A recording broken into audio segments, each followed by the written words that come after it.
ഇത്രയും ദുഷിച്ചു നാറിയ ഒരു ഭരണം ഇനി വേണ്ട എന്നുള്ള രീതിയിലാണ് ഈ ഫീൽഡിൽ നിന്നൊക്കെ കിട്ടിയ റിപ്പോർട്ട്. പക്ഷെ അതിനെ മറികടക്കാൻ വേണ്ടിയിട്ട് നമ്മുടെ പത്രങ്ങൾ നടത്തിക്കൊണ്ടിരിക്കുന്ന സർവേകളൊക്കെ വേണ്ടിയിട്ട് ഇന്നത്തെ മാതൃഭൂമിയിൽ അവരുടെ രണ്ടാം ഘട്ട സർവേ പറയുന്നത് എന്താ അറിയോ? LDF മേൽക്കൈ എന്ന് പറയുന്നത്. LDF മേൽക്കൈ എന്ന് പറയുന്ന ഒരു വാർത്തയാണ് മാതൃഭൂമി പത്രം കൊടുത്തത്. കടുത്ത പോരാട്ടം.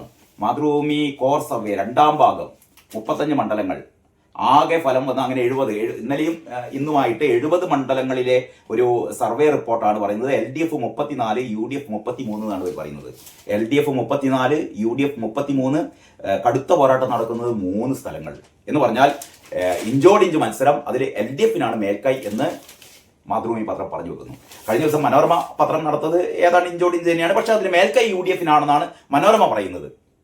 കാരണം പത്രങ്ങൾക്ക് മുഴുവൻ ഇന്നേ വരെ ഇല്ലാത്ത രീതിയിലുള്ള കോടികളുടെ പരസ്യം, വലിയ കോടികൾ. നിങ്ങൾ നമ്മുടെ നഗരങ്ങളിലൂടെ കടന്നുപോകും, കാണുന്ന ആകാശത്തേക്ക് നോക്കിക്കഴിഞ്ഞാൽ കാണുന്നത് മുഴുവനും കാരണബോധത്തിന്റെ തലയാണ്.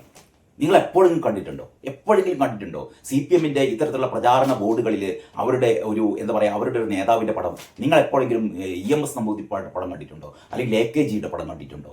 അല്ലെങ്കിൽ നായനാരുടെ പടം കണ്ടിട്ടുണ്ടോ? VS അച്യുതാനന്ദന്റെ പടം ഇതേപോലെ കണ്ടിട്ടുണ്ടോ?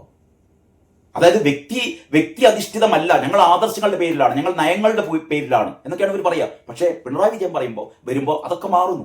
പാർട്ടി എന്ന് പറഞ്ഞാൽ പിണറായി വിജയനാണ്.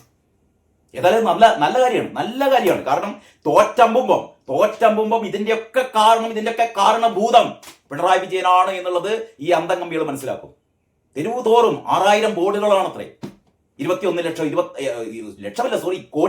21 കോടി രൂപ ചെലവാക്കിയിട്ട് ഇവിടെ കാസർഗോഡ് മുതൽ തിരുവനന്തപുരം വരെ നഗരങ്ങളിൽ മുഴുവൻ 6000-ഓളം കൂറ്റൻ ബോർഡുകൾ. ഇവിടെ തിരഞ്ഞു നോക്കിയാലും പിണറായിയുടെ ഈ കാരണഭൂതത്തിന്റെ തല മാത്രമാണ്. എന്നിട്ടുള്ള തള്ളലുകൾ മുഴുവൻ കള്ളത്തരങ്ങൾ. പക്ഷെ ഇവരൊന്നും അറിയാത്തൊരു കാര്യം, പഴയ പോലെയല്ല, ജനങ്ങളെല്ലാം മനസ്സിലാക്കുന്നുണ്ട്. കുറെ അന്തംഗമ്മികള് അവരല്ലാതെ സാധാരണ ഒരു തെരഞ്ഞെടുപ്പിൽ ജയം പരാജയം നിശ്ചയിക്കുന്നത് ഇവിടുത്തെ നിഷ്പക്ഷരായ ആൾക്കാരാണ്. അങ്ങനെ ഒരു 10-15% ആൾക്കാരുണ്ട്, അവരാണ് തീരുമാനിക്കുന്നത്. അല്ലാതെ ഒരു CPM സംബന്ധിച്ചിടത്തോളം അവർക്ക് 25% അല്ലെങ്കിൽ 30% അവരുടേതായ കേഡർ വോട്ടുകളുണ്ട്. അവരെന്ത് തോന്നിയാസം ചെയ്താലും, അവരെന്ത് തെണ്ടിത്തരം ചെയ്താലും അവർക്കേ വോട്ട് ചെയ്യും. ഒരുപക്ഷെ കോൺഗ്രസിനും BJPക്കും ഒക്കെ അത്തരത്തിലുള്ള ഒരു വോട്ട് ബേസ് ഉണ്ട്. പക്ഷെ ഇതൊന്നിലേക്ക് ഒരുപക്ഷെ പുറമെ ഒരു CPM കാരനാവും, പുറമെ ഒരു BJP കാരനാവും, പുറമെ ഒരു കോൺഗ്രസ് കാരനാവും. പക്ഷെ അവന്റെ ഉള്ളിൽ വ്യക്തമായ ബോധ്യമുണ്ടോ അടുത്ത തവണ ആരാണ് അധികാരത്തിലെത്തേണ്ടത്. അത്തരത്തിൽപ്പെട്ട ഒരു 10%, 12% ആൾക്കാർ കേരളത്തിലുണ്ട്. അവരാണ് ഓരോ തവണയും എന്ത് നിർണ്ണയിക്കുന്നത് അറിയോ? ജയാപജയങ്ങൾ നിർണ്ണയിക്കുന്നത് അവർ തീരുമാനിക്കും. ആരെങ്കിലും ഈ 10 വർഷം നാടിനെ കുട്ടിച്ചോടാക്കിയ ഈ പിണറായി വിജയൻ സർക്കാരിനെ വീണ്ടും അധികാരത്തിൽ വരാൻ വേണ്ടിയിട്ട് ആരെങ്കിലും ആഗ്രഹിക്കും? അവരുടെ മുന്നിൽ പെട്ടെന്ന് പിണറായി വിജയൻ സർക്കാർ എന്ന് പറയുമ്പോൾ ശബരിമലയിലെ സ്വർണ്ണക്കൊള്ള, അല്ലേ? ശബരിമലയിലെ സ്വർണ്ണക്കൊള്ള അത് സോണിയാഗാന്ധിയാണ്, അടൂർ പ്രകാശാണെന്ന് പറഞ്ഞാൽ ആരെങ്കിലും വിശ്വസിക്കും? തന്ത്രിയാണെന്നൊക്കെ പറഞ്ഞാൽ ആരെങ്കിലും വിശ്വസിക്കും? അകത്ത് കിടക്കുന്നതല്ല, കിടന്നിരുന്നത് മുഴുവൻ ഇവരുടെ നേതാക്കന്മാരായിരുന്നു. അവസാനം ഇവരെ രക്ഷിപ്പിക്കാൻ വേണ്ടിയിട്ട് കുറ്റപത്രം സമർപ്പിച്ചില്ല. സംശയമുനയിലുള്ളത് ഇവരുടെ ദേവസ്വം മന്ത്രിമാർ, കടകംപള്ളി സുരേന്ദ്രൻ. കടകംപള്ളിയൊക്കെ പരാജയത്തെ എന്ന് പറഞ്ഞാൽ തോൽക്കാൻ വേണ്ടി പോവുകയാണ്. കടകംപള്ളിയൊക്കെ വാസവനും കടകംപള്ളിയും ഈ രണ്ടുപേരെയും തോൽപ്പിക്കുക എന്നുള്ളതാണ് ഈ പറയുന്ന ജനാധിപത്യ കേരളത്തിന്റെ ഏറ്റവും പ്രധാനപ്പെട്ട. കാരണം കള്ളന്മാരെ നിങ്ങൾ എത്ര കാലം സഹിക്കും?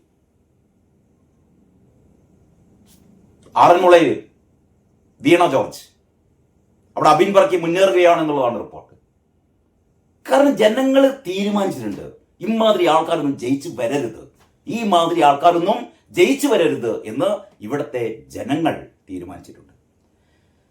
അപ്പോൾ അതൊക്കെയാണ് ഇന്നത്തെ പ്രധാനപ്പെട്ട വിശേഷങ്ങൾ. ബാക്കി വിശദാംശങ്ങൾ നമുക്ക് അടുത്ത വീഡിയോയിൽ ചർച്ച ചെയ്യാം. അതുവരെ എല്ലാവർക്കും നന്ദി, നമസ്കാരം.